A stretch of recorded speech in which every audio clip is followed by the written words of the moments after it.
একদিনেই হিলি স্থলবন্দর পেঁয়াজ আমদানি। হিলি প্রতিনিধি একদিনেই দিনাজপুরের হিলি স্থলবন্দর দিয়ে ভারতীয় ৬টি ট্রাকে ৪-৫ মেট্রিক টন পেঁয়াজ আমদানি হয়েছে। বন্দর দিয়ে পেঁয়াজ আমদানি বাড়লেও তবুও দামে চড়া। আমদানিকারকরা বলছেন, দেশে পেঁয়াজের বাজারে নিয়ন্ত্রণে রাখতে আমদানি বাড়ানো হয়েছে।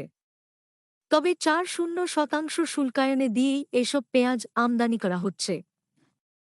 এতে করে প্রতি কেজি পেঁয়াজের অতিরিক্ত ২-৫ টাকা গুনতে হচ্ছে। গত শনিবার সকাল থেকে সন্ধ্যা পর্যন্ত হিলি বন্দর দিয়ে ভারতীয় ৬টি ট্রাকে ৪-৫ মেট্রিক টন পেঁয়াজ আমদানি।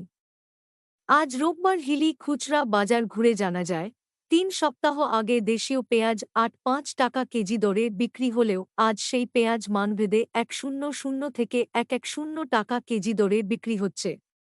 আর আমদানিকৃত পেঁয়াজ ৭-৫ টাকা কেজি দরে বিক্রি হলেও সেই আজ পেঁয়াজ মানভেদে ৮-৫ থেকে ৯-০ টাকা কেজি দরে বিক্রি হচ্ছে।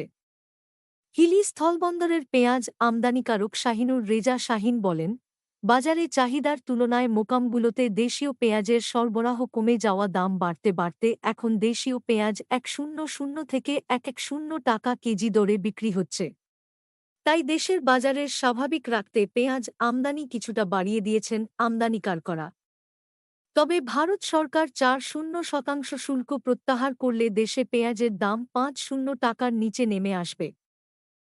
হিলি স্থলবন্দরের জনসংযোগ কর্মকর্তা সোহরাব হোসেন প্রতাপ মল্লিক জানান, বন্দর দিয়ে পেঁয়াজের আমদানি অব্যাহত রয়েছে। তবে পেঁয়াজ আমদানির পরিমাণ খানিকটা বেড়েছে।